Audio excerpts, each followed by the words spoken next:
तो बच्चों, कहने के लिए तो बेटा मैं एटॉमिक स्ट्रक्चर चैप्टर शुरू करने जा रहा हूँ, है ना। इसको 9th के भी बच्चे अगर देखना चाहें तो देख सकते हैं, 11 12th, है ना, और जेई नीट, ये सभी के लिए ये एटॉमिक स्ट्रक्चर चैप्टर है। अब देखो बच्चों, इसमें मॉडर्न फिजिक्स भी शामिल रहेगी, है ना। जो मॉडर्न फिजिक्स है बच्चों, तो वो भी शामिल रहेगी। देखो, अगर हमें इस चीज़ को अलग अलग टाइप में पढ़ा देना हो तो भाई हम क्वांटम नंबर बता करके एटॉमिक ऑर्बिटल बता दें और मामला ख़त्म हो जाए, है ना। लेकिन हमारा जो एक प्रयास है बच्चों यहाँ पर, तो वो प्रयास ये है बेटा कि 9th से लेकर के 12th तक और पूरी मॉडर्न फिजिक्स, यानी मॉडर्न फिजिक्स में जो एटॉमिक स्ट्रक्चर है, जैसे कि उसमें एटम है, न्यूक्लियाई है, और पहला वाला चैप्टर है ड्यूअल नेचर ऑफ मैटर, है ना। Dual nature of matter, atom और न्यूक्लियाई, है ना। और देखो 9th का अगर कोई बच्चा देख रहा है तो वो भी देख सकता है। देखो आप जो है कहाँ पढ़ते हो, बोर का एटॉमिक मॉडल पढ़ते हो, बहुत सारा प्रश्न का उत्तर नहीं मिल पाता वहाँ, तो यहाँ बहुत सारा उत्तर मिल जाएगा। हाँ, लेकिन भाई अच्छी चीज़ पाने के लिए पर्याप्त समय देना पड़ेगा और पूरा वीडियो देखना पड़ेगा शुरू से लेकर के लास्ट तक, है ना। 1 2 3 4 5 6 लेक्चर में तो पूरा नहीं होगा। डालने के लिए तो भाई 25-30 मिनट में 1 शॉट भी डाला जा सकता है, लेकिन उसका कोई अर्थ नहीं बनता है, वो रिवीजन के लिए होता है। तो कोशिश मैं करूँगा कि एक बार 1 शॉट भी जल्दी से जल्दी बीच में पड़ जाए, लेकिन 1 शॉट के लिए बच्चों आप भी जानते होंगे कि पूरा दिन देना पड़ता है, कम से कम 4 से 5 घंटे 6 घंटे अगर हम लगातार पढ़ाएं तब भी मोटी मोटी बातें क्लियर कर पाएँ।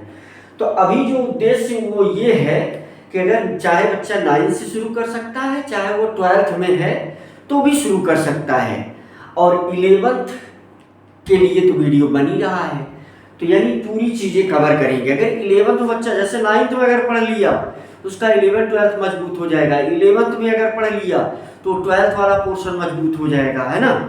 तो हम यहाँ से शुरू करेंगे कहानी, है ना। तो चैप्टर का नाम है एटॉमिक स्ट्रक्चर। आज जो है सम इम्पॉर्टेंट पॉइंट यानी शिप्स की बात हम करेंगे, है ना। तो ये क्या है मामला भाई, शिप्स, है ना, सम इम्पॉर्टेंट पॉइंट्स। तो यहीं से कहानी की शुरुआत होगी और बहुत सारे पॉइंट में इसको समझाया जाएगा। चलो हम नंबर ही डाल देते हैं, अगर नंबर इम्पॉर्टेंट है नहीं, लेकिन फिर भी हम नंबर डाल करके चलते हैं। तो चलो हम पहला पॉइंट आपको समझाते हैं, है ना। ये पॉइंट नंबर फर्स्ट है। तो कोई हेडिंग वोडिंग तो रहेगी नहीं, हेडिंग यही है। हेडिंग क्या है, सम इम्पॉर्टेंट पॉइंट। तो देखो हम कहानी की शुरुआत यहाँ से शुरू करेंगे। असल में हम बहुत सारे फार्मूले का डिस्कशन करेंगे जिसकी ज़रूरत इस चैप्टर में बहुत ज़्यादा होगी। अच्छा, शुरुआत हम कहाँ से करेंगे, 9th का बच्चा भी यहीं से शुरू करके जान सकता है ना। वो अगर एफर्ट लगाएगा तो जान सकता है, ऐसा कुछ नहीं है कि वो नहीं जान सकता। 9th का बच्चा भी जान सकता है और 12th वाले भी उनके लिए भी ये इंटरेस्टिंग चैप्टर बन सकता है अगर आप ध्यान से देखें और सारे लेक्चर को आप कवर करें तो चलो कहानी की शुरुआत कर लेते हैं। हाँ, 9th वाले के लिए थोड़ा सा अगर वो टफ लगे या डिस्टर्ब करे या जो है आपको ऐसा लगे कि समझ में नहीं आ रहा है, तो आप 1 2 लेक्चर 3 लेक्चर पीछा करिए हमारा, उसके बाद समझ में आने लगेगा। लेकिन 9th के बच्चे को तुरंत बहुत सारी चीज़ें फील आने लगे वो संभव नहीं है, पहले ही लेक्चर से फील नहीं आएगी। वो 2-3 लेक्चर अगर 9th वाला स्टूडेंट देख लेगा लगातार तो 9th वाले बच्चे को भी फील आएगी, ये गारंटी है ना। तो चलो कहानी यहाँ से शुरू करेंगे। 9th वाली चीज़ें भी बीच में आएंगी भी, जो 9th के एटॉमिक स्ट्रक्चर नामक चैप्टर में बहुत सारी बातें लिखी गई वो सब आएंगी। तो शुरुआत वाला जो पॉइंट है, तो देखो हम एक इस फार्मूले से कर दे रहे हैं सब इंपॉर्टेंट पॉइंट में, है ना। चैप्टर क्या है? एटॉमिक स्ट्रक्चर है। भाई एटॉमिक स्ट्रक्चर हम क्यों पढ़ते हैं? क्योंकि भाई कोई रिसर्च हमारा संभव ही नहीं है अगर हम, है ना, कोई रिसर्च डीप में अगर हम करना चाह रहे हैं तो वो रिसर्च संभव ही नहीं है अगर हम एटॉमिक स्ट्रक्चर का नॉलेज हमारे पास नहीं है तो, है ना। तो इसलिए ये इतना ज़्यादा इम्पोर्टेंट हो जाता है। तो आज सब इम्पोर्टेंट पॉइंट में 9th का बच्चा ध्यान लगा करके देखेगा पूरा लेक्चर, तो उसे लास्ट तक बातें क्लियर हो जाएंगी, है ना। तो देखो 10th में बच्चे एक फार्मूला पढ़ते हैं, वो क्या है? V is equal to W/Q0 या Q, ऐसा कुछ पढ़ते हैं। अच्छा, इसी को ध्यान में रख करके 1 वोल्ट की डिफिनीशन भी दी गई है। इसी फार्मूले को ही ध्यान में रख करके 1 वोल्ट की क्या दी गई है? डिफिनीशन, कि 1 वोल्ट क्या है। अच्छा, अगर हम बात करें तो ये जो है पोटेंशियल डिफरेंस है, इसे हम क्या बोलेंगे भाई? पोटेंशियल डिफरेंस, है ना। पोटेंशियल डिफरेंस क्या बोलेंगे इसको हम? पोटेंशियल डिफरेंस का मतलब पीडी। अच्छा, Q0 जो है वो तो टेस्ट चार्ज है, लेकिन अब हम जो है यहाँ पर क्या लिख लेंगे? Q0 को ही हम हटा ही देते हैं, क्योंकि फार्मूला तो यूज ऐसे ही हुआ है, तो नॉट को हम हटा देते हैं यहाँ से, तो Q बचेगा। तो हम यहाँ पर क्या लिख लेते हैं? चार्ज, क्वांटिटी ऑफ चार्ज, है ना। तो ये क्या है? Quantity of charge. अच्छा, W जो है क्या है? वर्क डन है। W क्या है भाई? वर्क डन है। तो देखो बोल्ट की डिफिनीशन यहीं से दी भी गई है। बोल्ट की डिफिनीशन क्या दी गई है? कि अगर एक कूलाम चार्ज को अगर हम घुमाएं, है ना, एक कूलाम चार्ज को अगर हम घुमाएं और उसमें घुमाने में हमें एक पॉइंट से दूसरे पॉइंट तक ले जाएं या घुमाएं, जो भी हम कह लें, है ना। इलेक्ट्रिक फील्ड में, चलो इलेक्ट्रिक फील्ड बना देता हूं। इलेक्ट्रिक फील्ड में एक कूलाम के चार्ज को एक पॉइंट से दूसरे पॉइंट तक ले जाने में जो किया गया कार्य अगर 1 जूल होगा, तो हम कहेंगे कि उन दोनों पॉइंट के बीच पोटेंशियल का जो डिफरेंस है वो 1 वोल्ट है। अच्छा, वैसे भी हालांकि बहुत सरल बात बता रहा हूँ, लेकिन 10th वालों के लिए शुरू भी करना है, थोड़ा 9th वाले भी सीख जाएं, इसलिए 12th वाले थोड़ा सा धैर्य बनाएंगे। जो बच्चा अगर 12th में है, अगर वो देख रहा है तो थोड़ा सा धैर्य बनाएगा या 2x पर करके देख लेगा अगर सरल लगेगा उसे, तो, है ना। अभी लेकिन मैं सबके लेवल पर आ जाऊंगा, तो मैं इसको कैसे समझाऊंगा? हमारा उद्देश्य ये है कि ये तब आपको ज्यादा मजेदार रूप में समझ में आएगा, है ना। अब जैसे अगर ध्यान दो तो ज्यादा मजेदार रूप में ये आपको तब समझ में आएगा जब हम क्या कर दें? 1 वोल्ट की क्या दे दें? डिफिनीशन दे दें। 1 वोल्ट की डिफिनीशन दे देंगे। अब देखो 9th वाला बच्चा ये बात जानता है। मान लो कोई चार्ज पार्टिकल है ना। मान लो कि कोई चार्ज पार्टिकल है, मान लो कोई आयन है, चाहे जो भी आयन तुम ले लो, है ना, उस पर कोई न कोई चार्ज होगा। मान लो हमने कटायन ले लिया है, मान लो हमने क्या ले लिया है? कोई कटायन ले लिया है, तो सभी बच्चों को पता है कि इससे इलेक्ट्रिक फील्ड लाइन ऐसे बाहर जाएगी। अभी कितना चार्ज है हमें नहीं पता है ना। अब ये कितना चार्ज है हमको बिल्कुल नहीं पता है, तो सिंपल सी बात है कि इसके चारों तरफ ऐसे इलेक्ट्रिक फील्ड लाइन, है ना, बनेगी, तो ये इलेक्ट्रिक फील्ड बन जाएगी, है ना। यहां पर क्या बन जाएगी? इलेक्ट्रिक फील्ड बन जाएगी। ठीक है भाई, सब बहुत सिंपल बातें। और ये इलेक्ट्रिक फील्ड लाइन आपको पता है तो बाहर की तरफ निकल रही होंगी, है ना। ये इलेक्ट्रिक फील्ड लाइन कहाँ निकल रही होंगी, बाहर की तरफ निकल रही होंगी। तो देखो मोटी मोटी बात ये है भाई, ऐसे फील्ड लाइन ऐसे आगे बढ़ रही होंगी, है ना। तो जरा अगर दिमाग लगाओ तो मैं इसमें जो है कोई 2 पॉइंट ले लेता हूँ। एक पॉइंट है ये और एक पॉइंट है ये, है ना। इसको मैंने ए मान लिया, इसको मैं बी मान लिया। अब यहां पर एक कूलाम का कोई चार्ज है, यहां पर कोई क्या है, एक कूलाम का चार्ज है, तो प्लस, है ना, कोई चार्ज है। चलो मान लेते हैं कि ये क्यू डैश है और इसकी वैल्यू है 1 कूलाम। अब इसको अगर हम भाई देखो इस वाले पॉइंट से इस वाले पॉइंट तक ऐसे हम ट्रेवल करवाएंगे, है ना, ऐसे हम ट्रेवल करवाएंगे तो हमें जो है कुछ कार्य करना पड़ेगा। जब हम इसको जो है इसको यहां से यहां तक ट्रेवल करवाएंगे हमें कुछ कार्य करना पड़ेगा, है ना। हमें क्या करना पड़ेगा, वर्क डन करना पड़ेगा W।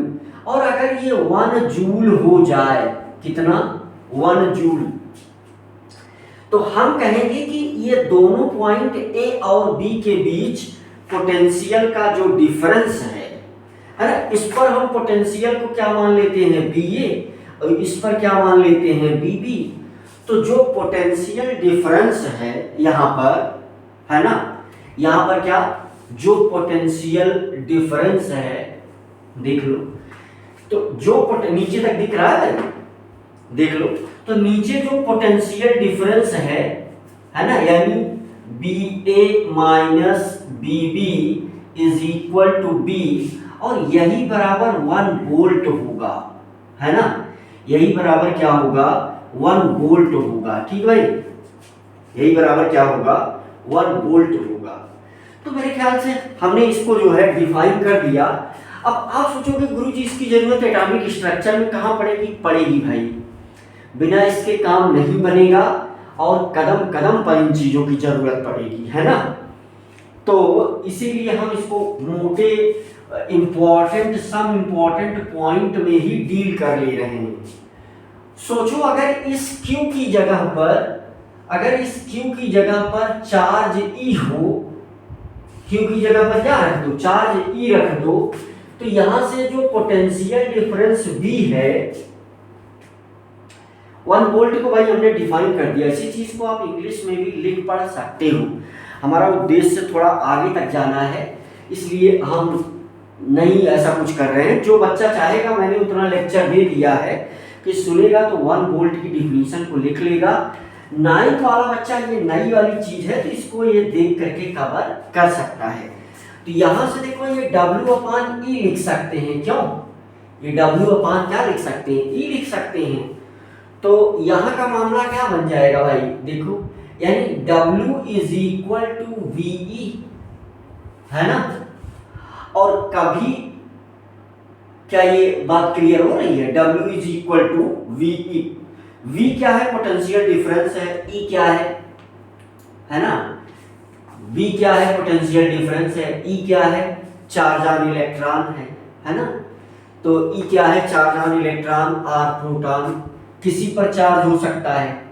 अब ये वर्क डन वही साइन चेंज होगा, है ना। तो ये जो है चार्ज ऑन इलेक्ट्रॉन और प्रोटॉन, है ना, तो चार्ज ऑन इलेक्ट्रॉन या जो है charge on proton, charge on, ये प्रोटॉन भी हो सकता है।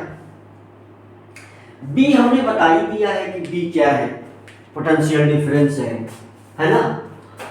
अब देखो यहां पर मोटी बात पॉइंट फर्स्ट में, और हम आपको क्या बता दें, ये जो इलेक्ट्रिक फील्ड है वो आपको ये बात जानना चाहिए। इसमें एक मैं और एक पॉइंट ले रहा हूं, चलो एक पॉइंट ये ले लिया, फर्स्ट पॉइंट के अंतर्गत कुछ जुड़ी हुई बातें। जैसे ये अगर क्या है, ये अगर पॉजिटिव प्लेट है, ठीक भाई, और ये नेगेटिव प्लेट है, ये क्या है, नेगेटिव प्लेट है, तो सबको पता है कि इलेक्ट्रिक फील्ड का डायरेक्शन यही होगा, positive to negative, positive to negative, ये क्या है, डायरेक्शन ऑफ इलेक्ट्रिक फील्ड है। और अगर ये वाली डिस्टेंस क्या है, यल है, अगर ये वाली डिस्टेंस यल है और यहाँ की जो इलेक्ट्रिक फील्ड इंटेंसिटी है वो ई है, भाई अगर इलेक्ट्रिक फील्ड है तो उसको क्या किया जाएगा, मापा जाएगा। इलेक्ट्रिक फील्ड की इंटेंसिटी कितनी है, इलेक्ट्रिक फील्ड स्ट्रेंथ कितनी है।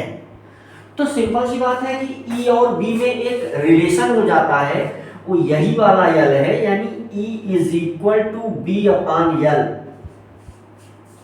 ये भी फार्मूला यूज होगा। अच्छा, E जो है एक वेक्टर क्वांटिटी है, 9th वाला बच्चा इतना याद रख ले, उसका काम बनेगा कि भाई कुछ चीजों को जोड़ घटाव गुणा भाग करने के लिए उनके डायरेक्शन की भी आवश्यकता होती है। तो ऐसी क्वांटिटी को हम क्या बोलते हैं, वेक्टर क्वांटिटी, जिसमें उसके डायरेक्शन की भी आवश्यकता पड़े, है ना। अब जैसे तुम कहीं खड़े हो, वहां से अगर 10 मीटर तुम उत्तर चलो और उस पॉइंट से तुम फिर 10 मीटर पश्चिम चलो, है ना, उत्तर चलने के बाद उस पॉइंट से पश्चिम चलो, तो जहां तुम पहले खड़े थे और अभी तुम जहां 10 मीटर चल करके जहां पहुंचे हो, तो आपने डिस्टेंस तो 20 मीटर कवर किया है, लेकिन डिस्प्लेसमेंट आपने 20 मीटर कवर नहीं किया है। तो डिस्प्लेसमेंट आपने कवर कितना किया है, 10√2। तो वेक्टर क्वांटिटी की जरूरत पड़ती हमको, है ना। तो ये मामला क्या है भाई, ये मामला ये है कि इलेक्ट्रिक फील्ड है और ये पोटेंशियल डिफरेंस और यल से इसका क्या रिलेशन है, ये तुम्हें समझ में आया। अच्छा, ई को ही हम क्या बोलते हैं, इलेक्ट्रिक फील्ड इंटेंसिटी बोलते हैं। क्या बोलते हैं भाई इसको, इलेक्ट्रिक फील्ड इंटेंसिटी, है ना। देखो, इलेक्ट्रिक फील्ड इंटेंसिटी या इंटेंसिटी ऑफ इलेक्ट्रिक फील्ड, है ना, या इलेक्ट्रिक फील्ड, चाहे हम जनरली देखो बोल दें इसको इलेक्ट्रिक फील्ड या क्या बोल दें, इंटेंसिटी ऑफ इलेक्ट्रिक फील्ड, या क्या बोल दें, इंटेंसिटी ऑफ इलेक्ट्रिक फील्ड। आप फुल फॉर्म लिखना, मैं अगर कभी कभी, है ना, शॉर्ट फॉर्म यूज कर दूं तो आप फुल फॉर्म लिखना, इलेक्ट्रिक फील्ड है ये, ठीक है भाई। तो कहानी देखो, 10th से हमने शुरू किया, ये आयन 9th की का भी बच्चा पकड़ सकता है, ऐसे अपने चारों ओर ये इलेक्ट्रिक फील्ड बनाता है। भाई पॉजिटिव चार्ज जो है, अगर ये भी पॉइंट, एक पॉइंट ये भी इसमें छोटा सा क्लियर कर दूं, तो सिंपल सी बातें हैं, सिंपल यहाँ पर अगर एक पॉइंट ये क्लियर कर दूं, अगर कोई एनायन है या नेगेटिव चार्ज Q है, तो इलेक्ट्रिक फील्ड लाइन इसमें अंदर की तरफ क्या करेगी, एंट्री करेगी। और सभी को पता है कि ये इलेक्ट्रिक फील्ड लाइन कहां से आती हुई मानी जाएगी, इन्फिनिटी से। अच्छा, ये इलेक्ट्रिक फील्ड लाइन कहां तक जाएगी, इन्फिनिटी तक जाएंगी, है ना, इन्फिनिटी तक जाएंगी और ये इन्फिनिटी से आती हुई प्रतीत होंगी। तो देखो, मैं क्या बताना चाह रहा हूं, मैं ये बताना चाह रहा हूं बच्चों, मैं आपको क्या बताना चाह रहा हूं, मैं आपको ये बताना चाह रहा हूं। अच्छा, 9th से मामला शुरू होने वाला है, मैं आपको ये बताना चाह रहा हूं कि इसके भी चारों तरफ ऐसे इलेक्ट्रिक फील्ड बनेगी। अच्छा, इलेक्ट्रिक फील्ड ये कहां तक जाएगी, इन्फिनिटी तक जाएगी। हाँ, जैसे जैसे दूर होता जाएगा पॉइंट इस चार्ज से, या ये कटायन हो सकता, सॉरी ये एनायन हो सकता है, कोई एनायन 9th वाला बच्चा जानता है। तो जैसे जैसे ये दूर होता जाएगा वैसे वैसे इलेक्ट्रिक फील्ड की इंटेंसिटी घटेगी, है ना। इसका मतलब कि यहां से देखो, यहां से एक रिलेशन बनता हुआ नजर आ सकता है, वेक्टर E प्रोपोर्शनल 1/r²। अब ये मुझे याद था, फार्मूले से लिख दिया, ये फार्मूला आपको मिलेगा। तो मेरे ख्याल से हमने जो है, यानी जैसे जैसे पॉइंट से दूर होगे इलेक्ट्रिक फील्ड इंटेंसिटी घटेगी। इससे क्या कंक्लूजन निकल रहा है? इससे कंक्लूजन ये निकल रहा है कि अगर R बढ़ेगा तो फिर E घटेगा। E क्या है? Electric field intensity. अच्छा, अब 9th पर लौट आते हैं, बहुत हो चुका अब, है ना। 9th का बच्चा अगर सुन रहा है तो मैं उसके ही क्लास की बात शुरू कर देता हूँ। चलो देखो, ये 9th वाला और ये पॉइंट नंबर दूसरा आ गया। दूसरे पॉइंट में हम कुछ चीजें एक्सप्लेन कर रहे हैं। देखो, तो याद कराने का तरीका, आपको याद कराने का तरीका देखो, जैसे अगर ये कोई मास है m1 और इससे r डिस्टेंस पर कोई दूसरा मास, दूसरा बॉडी है मास m2, तो तुम जानते हो कि इन दोनों के बीच में फोर्स ऑफ अट्रैक्शन लगेगा, है ना। तो एक फोर्स लगेगा और ये वेक्टर क्वांटिटी है और इसका नेचर केवल और केवल, और इसको ग्रेविटेशनल फोर्स भी बोलते हैं। देखो क्या लिखा मैंने, F सफिक्स G, क्या पढ़ेंगे? Gravitational force. क्या पढ़ेंगे इसको भाई? ग्रेविटेशनल फोर्स, है ना।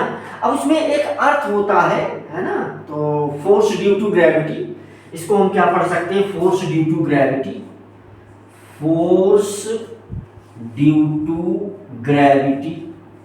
अच्छा, एक बात यहाँ लोग सोचते हैं, लेकिन मैं इसको लिख दिया भाई, ग्रेविटी लोग सोचते हैं तो इसमें एक पार्ट, एक जो है बॉडी अर्थ होनी चाहिए, तभी ये फोर्स ड्यू टू ग्रेविटी माना जाएगा, है ना।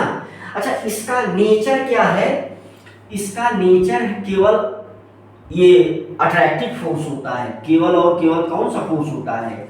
ये अट्रैक्टिव नेचर है इसका। नीचे तक दिख रहा है भाई? इसका नेचर जो मेरे ख्याल से नहीं दिख रहा है, तो नीचे झुका करके दिखाइए, झुका दीजिए कैमरे को पूरा अच्छे से, कैमरे को प्लीज आप झुका दीजिए और ये देखने दीजिए, है ना। तो इस फोर्स का नेचर सिर्फ और सिर्फ क्या है?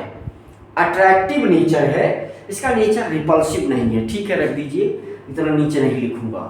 तो देखो, तो इसका आप जानते हो कि इसका जो फार्मूला होता है G m1 m2 अपान r स्क्वायर।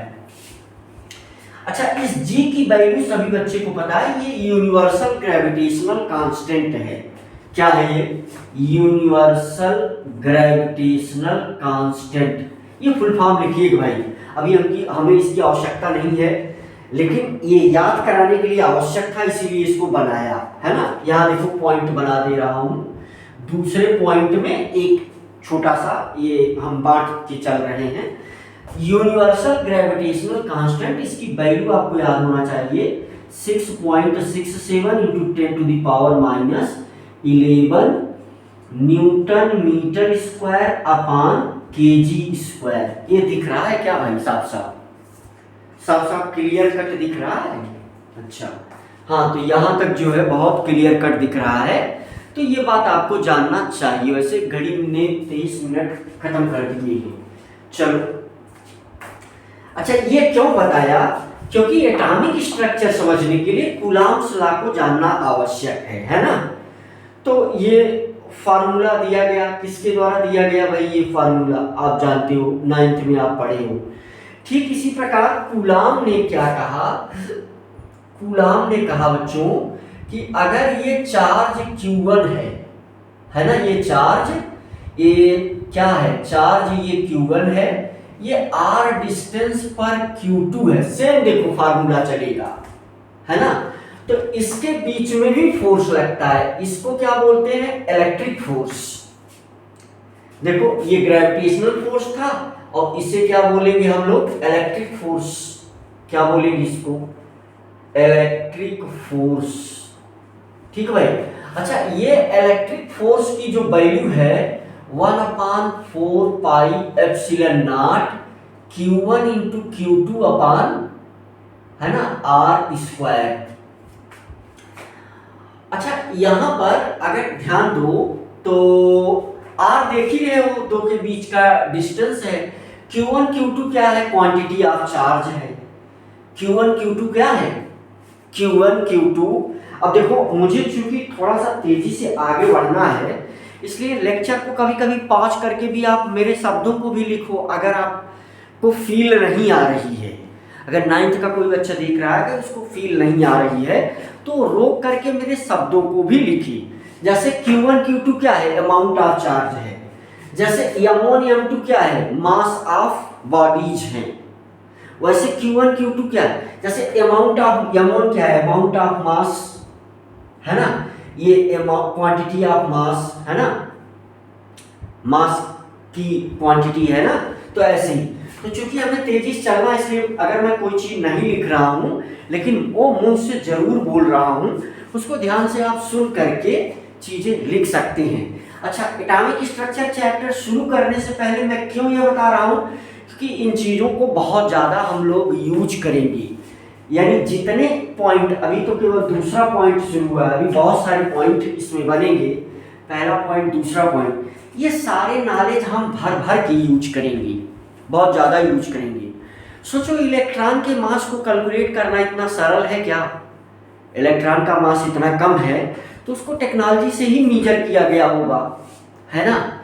थॉमसन ने फार्मूले का यूज किया है ना, ई अपान एम को कैलकुलेट करने के लिए।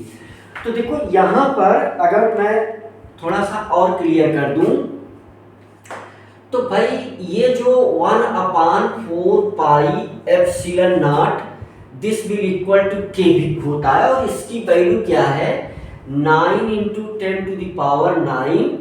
देखो Newton metre square upon coulomb square, ठीक है। ये क्या लिखा गया है, ये लिखा गया है एप्सिलॉन नॉट, ठीक है, ये लिखा गया है ना। तो ये क्या, ये एप्सिलॉन नॉट क्या है, तो एप्सिलॉन नॉट जो है electric permittivity of free space है ना। तो हम क्या बोलेंगे इसको, electric permittivity of free space. तो इसके माध्यम से हम क्या बताना चाहते हैं, यानी इसी एप्सिलॉन नॉट को हम क्या बोलते हैं, इलेक्ट्रिक परमिटिविटी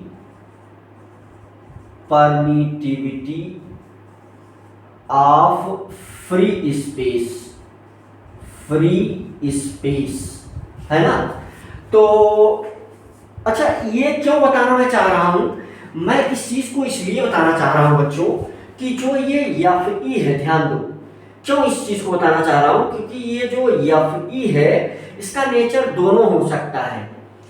आप फुल फॉर्म लिखिएगा, एक तो ये अट्रैक्टिव भी हो सकता है और रिपल्सिव भी हो सकता है ना। अच्छा, ये जो है रिपल्सिव भी हो सकता है और अट्रैक्टिव भी हो सकता है, ठीक है भाई। अच्छा, यहां अगर ध्यान दो तो इस फोर्स की जो वैल्यू है does not depend upon medium, है ना, does not depend upon medium, depend upon medium. अच्छा, इस फोर्स की जो वैल्यू है depend upon medium, value of this force depend upon medium, depend upon medium. मैं क्या समझाना चाहता हूं और भी अधिक क्लियर कर दूंगा। अच्छा, ये मतलब क्या है, मतलब मीडियम, अगर देखो ध्यान दो मैं क्या समझाना चाह रहा हूं, फटाका आप फटाका समझ जाओगे। देखो मैं ये समझाना चाह रहा हूं, अगर इसके बीच में कोई मीडियम है ऐसे, यानी कोई चीज रखी हुई है, तो इस मीडियम के ऊपर ये फोर्स डिपेंड नहीं करेगा। लेकिन अगर इसके बीच में कोई चीज हम रख दें, कोई मीडियम बना दे, ये क्या बना दिया हमने, मीडियम बना दिया। ये क्या बना दिया हमने, मीडियम बना दिया। अगर बीच में हमने मीडियम बना दिया तो इस फोर्स की वैल्यू मीडियम पर डिपेंड करेगी, यानी है ना, फोर्स की वैल्यू चेंज होगी, जो फोर्स है वो कम हो जाएगा। अगर जैसे मोटे मोटे तौर पर अगर ध्यान दो, अगर है ना, मैं क्या समझाना चाह रहा हूं, अब वो बात जल्दी से नीचे समझ में आ जाएगी। चलो इसको मिटा देते हैं। दूसरा पॉइंट डिस्कशन में है, तो देखो मैं ये समझाना चाह रहा हूं आपको कि अगर भाई कोई दो चार्ज पार्टिकल है, कोई एक सिस्टम है मान लो, अच्छा इसी को डायपोल भी बोलेंगे, है ना। अच्छा ये बात तो सब बच्चे जानते हैं कि अगर सेम टाइप का चार्ज होगा तो अट्रैक्टिव होगा फोर्स से, डिफरेंट टाइप का चार्ज होगा, है ना, अपोजिट चार्ज, है ना। अट्रैक्टिव कब होगा, जब चार्ज एक पॉजिटिव हो और दूसरा क्या चार्ज हो, नेगेटिव हो। अच्छा रिपल्सन कब होगा, रिपल्सन की दोनों सिचुएशन है, ये प्लस प्लस अगर हो दोनों चार्ज, यानी ये दोनों प्लस प्लस हो तो रिपल्सन होगा, और माइनस माइनस हो तो भी रिपल्सन होगा, है ना। मेरे ख्याल से बात समझ में आती है। बहुत मोटी मोटी बातें कर रहा हूँ शुरुआत वाले मामले में, बच्चे जानते भी हैं। चलो अच्छा मैं ये समझा दे रहा हूँ थोड़ा सा बस, और उसके बाद आगे बढ़ जाएंगे। एप्सिलॉन नॉट, जैसे मैं ये एप्सिलॉन नॉट हमें क्या बताएगा, एप्सिलॉन नॉट हमको क्या बताएगा भाई, एप्सिलॉन नॉट हमको ये बताएगा कि ये अगर कोई चार्ज प्लस Q1 है और ये इससे r डिस्टेंस पर और ये जुड़ा हुआ है माइनस Q है ना, इसमें क्या होगा, फोर्स ऑफ अट्रैक्शन होगा, अट्रैक्टिव फोर्स होगा। अच्छा अगर ये मान लो ये कोई सिस्टम है, ये क्या है, कोई सिस्टम है, अभी ये क्या बन गया, डाइपोल बन चुका है, अभी ये क्या बन चुका है, एक डाइपोल बन चुका है, क्या बन चुका है ये सिस्टम, डाइपोल। अब अगर ये फ्री स्पेस में है, अगर ये क्या है, फ्री स्पेस में है, वैक्यूम में है ना, फ्री स्पेस में है, वैक्यूम में है, तो यहां जो फोर्स है, force of attraction, force of attraction इसको हम 1 बोल देते हैं। अच्छा इसी को उठा करके हमने वाटर में रख दिया, है ना, ये क्या है, ये वाटर है, मान लो ये क्या है, एक देखो ये बीकर, एक ये बड़ा बर्तन है और जिसमें पानी भरा हुआ है। अब अगर इसी को उठा करके मैं इसमें रख दूं तो फिर से ये डाइपोल ही है और इसके बीच में फोर्स ऑफ अट्रैक्शन ही लगेगा, तो ये जो फोर्स ऑफ अट्रैक्शन है ना, फोर्स ऑफ अट्रैक्शन 2, तो ये वाला फोर्स कम हो जाएगा। इसी चीज को डिफाइन कौन करेगा, मतलब इसी चीज के विषय में कौन बताएगा, वो एप्सिलॉन नॉट। इसी चीज के बारे में कौन बताएगा, वो एप्सिलॉन नॉट बताएगा कि ये जो है इसकी वैल्यू कितनी कम ज्यादा होगी। तो रिलेटिव परमिटिविटी वगैरह निकाली जाती है, लेकिन अभी वो यहाँ का विषय नहीं है। तो मैं ये चीज जरूर लिख दूं कि F attractive force 2 less than F attractive force, है ना, 1। तो ये कितना कम ज्यादा होगा, तो इसका अध्ययन करने के लिए एप्सिलॉन नॉट को आगे पढ़ना पड़ेगा। तो थोड़ा सा जो है हम और आगे बढ़ेंगे, पॉइंट तीसरे की चर्चा करेंगे, है ना। अब ये मोटे मोटे तौर पर इन चीजों को जानते रहना है भाई। डीप में चलने के लिए तो भाई अब वो चैप्टर इलेक्ट्रिक वाले चैप्टर में इसको समझाया जाता है। अच्छा जितना मैं बता रहा हूँ उतना यहाँ जानना आवश्यक भी है। अगर कोई लड़का शुरू कर रहा है तो यहाँ से वो समझ सकता है कुछ मोटे मोटे पॉइंट्स को। अच्छा फिर जो है 2 पॉइंट हो गया है, तीसरा पॉइंट। अच्छा इन सारे फार्मूलों को यूज भी किया गया है बहुत अधिक, ठीक भाई। तो ये तीसरा पॉइंट अगर हम बात कर लें, पॉइंट नंबर 3, तो यहां पर हम बात करेंगे पॉइंट नंबर 3। तो तीसरा पॉइंट आप देख लें। तीसरा पॉइंट ये है, देखो अब आपको मिल गया क्या, ये मिल गया, तो तीसरा पॉइंट आराम से बनने लगेगा। तीसरे पॉइंट के विषय में हम आराम से, ये पॉइंट नंबर क्या है, 3 है। अच्छा यहाँ 3 वाले पॉइंट में पहला फार्मूला हम लिख देंगे, देखो F is equal to E into E. ये भी वेक्टर क्वांटिटी है, ये भी वेक्टर क्वांटिटी है। तो जो बच्चा शुरू कर रहा है तो दिमाग लगा सकता है कि यहाँ ये क्या है ना, ई क्या है, कैपिटल लेटर ई क्या है ना। तो ये मोटी मोटी बातें हैं, अभी पहला ही लेक्चर है इसीलिए ये मोटी मोटी बातें कर ली जा रही। हाँ, जितने फार्मूले यहाँ हम लिख रहे हैं ये बच्चों के जबान पर होना चाहिए, और जहां जरूरत पड़ेगी फटाका हम इसका क्या करेंगे, यूज करेंगे। देख लो, तो यह तो फोर्स है ही है। अच्छा, ये क्या है, चार्ज ऑन इलेक्ट्रॉन और प्रोटॉन, तो ये क्या है, charge on electron OR proton. अच्छा, ये क्या है, intensity of electric field, intensity of electric field, intensity of electric field. मैं बार बार कह रहा हूं भाई, आप फुल फॉर्म में लिखिएगा जो नए बच्चे हैं। अच्छा, यहां से अगर तुम ध्यान दे लो तो हम इसको ऐसे भी लिख सकते हैं, F is equal to Q into E, ऐसे हम लिख सकते हैं। अच्छा, अगर E निकालना हो तो E is equal to F upon what, Q। अच्छा, अगर F की वैल्यू तुम यहां से रख दो तो 1/4 pi epsilon not multiplied Q। देखो, अगर ये Q1 Q2 बराबर है तो Q हो जाएगा। अच्छा, यहाँ क्या एज्यूम कर ले रहे हैं कि Q1 is equal to Q2 is equal to Q, तो यहाँ पर क्या हो जाएगा, R स्क्वायर इंटू ये वाला Q। तो इस एक Q से एक Q कैंसिल हो गया। देखो, E की जो वैल्यू आ गई, क्या आ गई, 1/4 pi epsilon not 4 pi epsilon not Q upon R square. अब देखो, ये सबको पता है कि ये वाला टर्म तो क्या है, कांस्टेंट है। अगर इसको हम हटा दें तो देखो यहां से फिर से लिख सकते हैं कि E प्रोपोर्शनल 1/R स्क्वायर। अच्छा, यहां से क्या रिजल्ट निकलता है, यहां से ये रिजल्ट निकलता है कि अगर, है ना, E अगर R, यहां से रिजल्ट क्या निकलेगा, यहां से रिजल्ट ये निकलेगा कि अगर R बढ़ेगा तो E की वैल्यू तेजी से घटेगी। इसी बार 2 बार नीचे लगा दिया, अगर R बढ़ेगा तो E की वैल्यू तेजी से क्या होगी, घटेगी।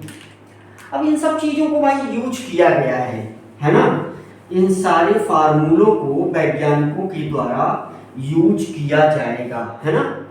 अब ये सारी चीजें, जैसे इसमें देखो डी ब्रागली इक्वेशन पढ़ोगे उसमें यूज किया जाएगा, और कहाँ यूज किया जाएगा भाई, वो जो गीजर का है ना, जो गीजर का एक्सपेरिमेंट है, क्लोजेस्ट डिस्टेंस अप्रोच, उसमें यूज किया जाएगा, है ना।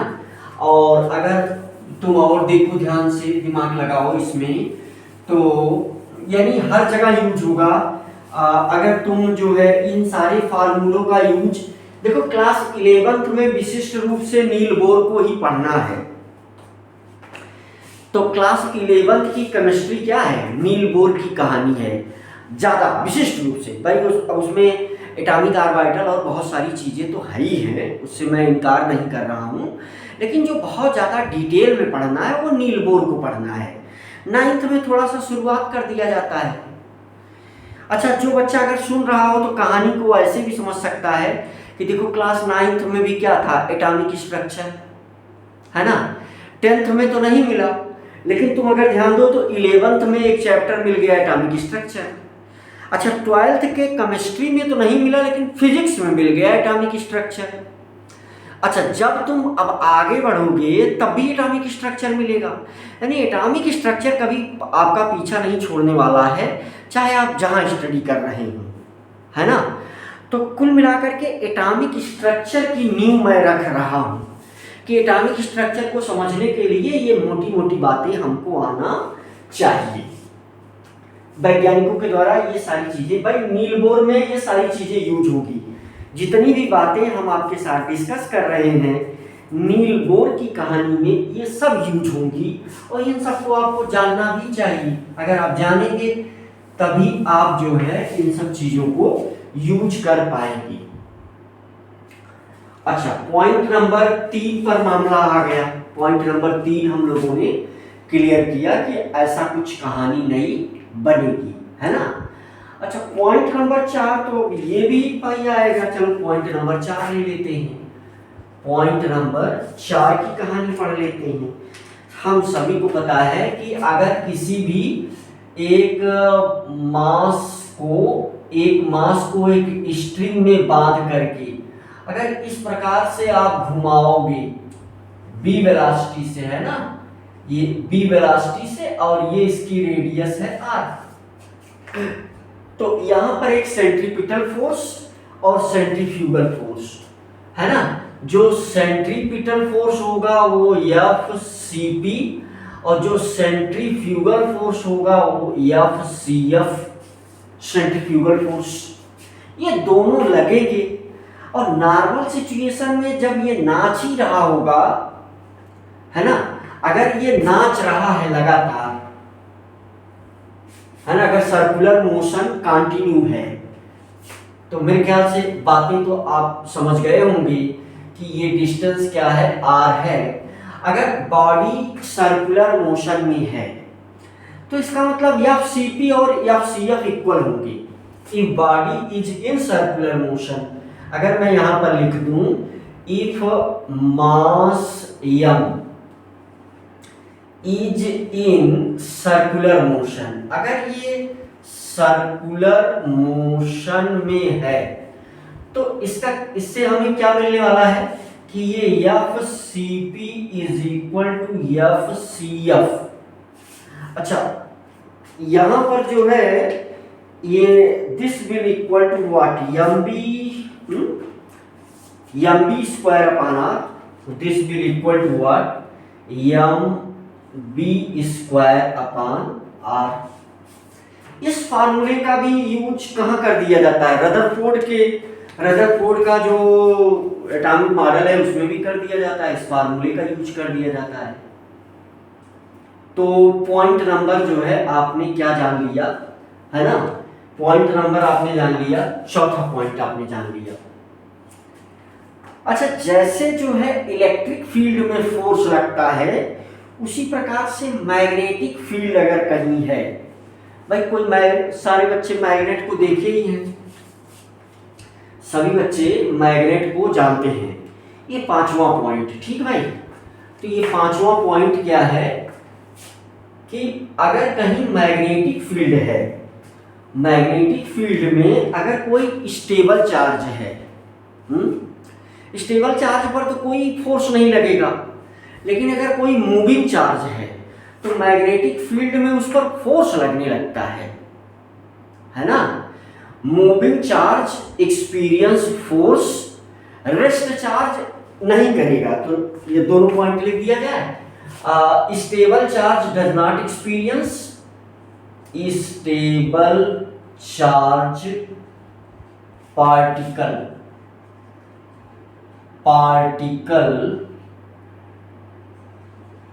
does not experience magnetic force in magnetic field। देखो ये मैग्नेटिक फील्ड, ये मैग्नेटिक फोर्स, ठीक है। Stable charge does not experience magnetic force in magnetic field, है ना। ये एक पॉइंट हो गया। दूसरा पॉइंट आपको ये जानना है कि मूविंग चार्ज पार्टिकल एक्सपीरियंस, है ना, मूविंग चार्ज पार्टिकल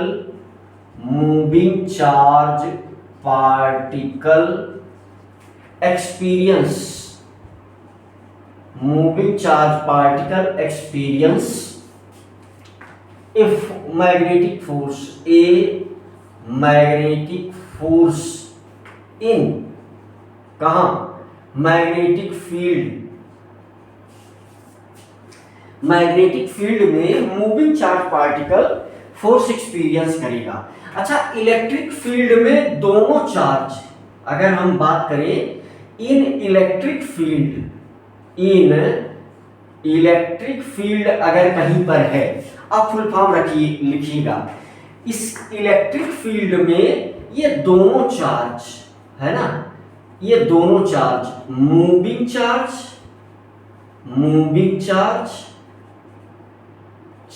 और स्टेबल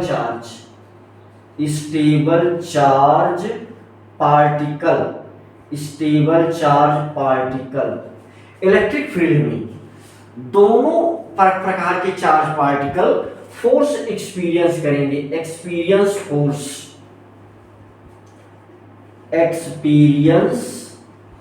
फोर्स देखो मैं क्या कहा, फिर से आप एक बार सुन लें। मैं ये कहा कि इन इलेक्ट्रिक फील्ड में चाहे मूविंग चार्ज हो या स्टेबल चार्ज हो, दोनों चार्ज पार्टिकल फोर्स एक्सपीरियंस करेंगे। अब ये मोटा मोटा इंफॉर्मेशन है, आपको जानना चाहिए। अच्छा, इसको बता क्यों रहा था, इसमें फार्मूले का यूज होगा। देखो वो फार्मूला देख लेते हैं बेटा का, वो जो है क्या कर लेते हैं, फार्मूला देख लेते हैं। कौन सा फार्मूला यहाँ पर लगेगा, है ना। अब ये सारी चीजें, इस फार्मूले को थॉमसन ने यूज किया E/m को निकालने के लिए, है ना। E/m की वैल्यू को निकालने के लिए इस फार्मूले का थॉमसन ने क्या किया था, यूज किया था। तो भाई देखो E/m की वैल्यू NCERT में छापी गई है। अब भाई एक तो सरल तरीका है कि उसी को रट करके हम आगे बढ़ जाएं, लेकिन अगर उस फिगर को हमें डिटेल में आपको समझाना है तो ये सारे फार्मूले आपको आने होंगे, है ना।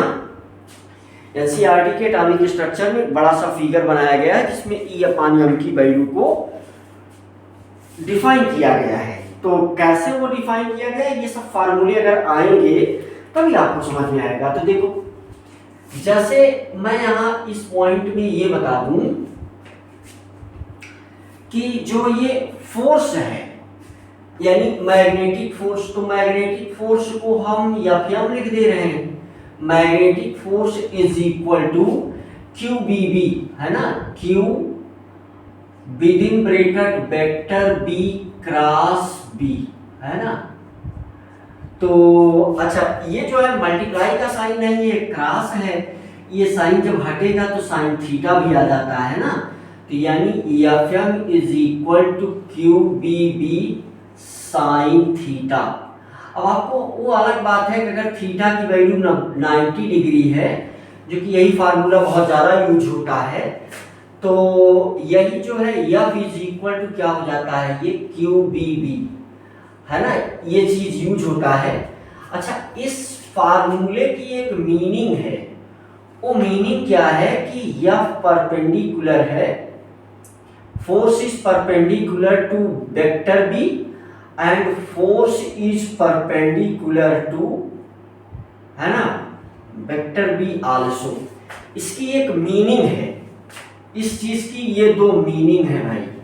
इस पर भी कभी कभी सवाल, इसके कंसेप्ट पर भी कभी कभी जेई वगैरह में अच्छा सवाल बन जाता है ना। लेकिन अब उसमें वेक्टर की मैथमेटिक्स यूज होगी थोड़ी बहुत, ठीक भाई। तो ये वाला मामला जो है, तो QBB। अच्छा, मोटे तौर पर यहाँ पर चाहे तुम ये चीज जान ही लो थोड़ा सा कि अगर कहीं पर ये अगर मैग्नेटिक फील्ड है, अगर इस तरीके से मैग्नेटिक फील्ड दिखाई गई है ना, क्रॉस में मैग्नेटिक फील्ड को किससे रिप्रेजेंट करेंगे, B। तो इसका डायरेक्शन इनवर्ड है, यानी अंदर की तरफ है। इनवर्ड मैग्नेटिक फील्ड यानी मैग्नेटिक फील्ड लाइन अंदर की तरफ जा रही है। अच्छा, अगर ऐसा दिखाया गया है, ये क्या दिखाया जा रहा है भाई, मैग्नेटिक फील्ड। ये क्या दिखाया जा रहा है, मैग्नेटिक फील्ड। इस प्रकार से अगर ऐसा कुछ जो है मैग्नेटिक फील्ड दिखाया गया, तो ये B आउटवर्ड है, B आउटवर्ड है। ऐसे मैग्नेटिक फील्ड लाइन कहाँ आ रही है, बाहर की तरफ आ रही है, आउटवर्ड है। भाई देख लो, जैसे अगर कोई मैग्नेट अगर कहीं बना है, चलो यहाँ अगला पॉइंट ले लेते हैं। अगर कोई मैग्नेट बना है ये ऐसा, तो ये कौन नहीं जानता है, ये नॉर्थ है, ये साउथ है, तो यहाँ से इलेक्ट्रिक फोर्स लाइन ऐसे इंटर करेंगी, है ना। ये electric force line, magnetic force line, ये सारे बच्चे जानते हैं। अच्छा, मैग्नेटिक फील्ड जो है ना, देखो ये क्या है, मैग्नेटिक फील्ड है, ये वेलोसिटी ऑफ मूविंग चार्ज है ना, ये क्या है, ये है, या इन देखो फुल फॉर्म लिखना, यहां लिख लेना बी करके, इंटेंसिटी ऑफ मैग्नेटिक फील्ड। अच्छा, ये क्या है, velocity of moving charge particle, ये क्या है, velocity of moving charge particle, ठीक है भाई, फुल फॉर्म लिखना हर जगह। ये क्या है, इंटेंसिटी ऑफ मैग्नेटिक फील्ड, चाहे तुम मैग्नेटिक फील्ड भी इसको बोल दो, ये आउटवर्ड है इनवर्ड है, यानी जब इसमें कोई चार्ज पार्टिकल प्लस क्यू इस तरीके से अगर मूव करेगा, एक फोर्स एक्सपीरियंस करेगा, इसमें प्लस क्यू अगर ये इस तरीके से मूव करेगा, एक फोर्स एक्सपीरियंस करेगा, है ना, इसमें अगर ये मूव करेगा तो क्या करेगा, एक फोर्स एक्सपीरियंस करेगा। तो अब ये बातें समझना और दिमाग लगाना भाई इस पर, और दिमाग लगा करके जो है आगे बढ़ना, ठीक है।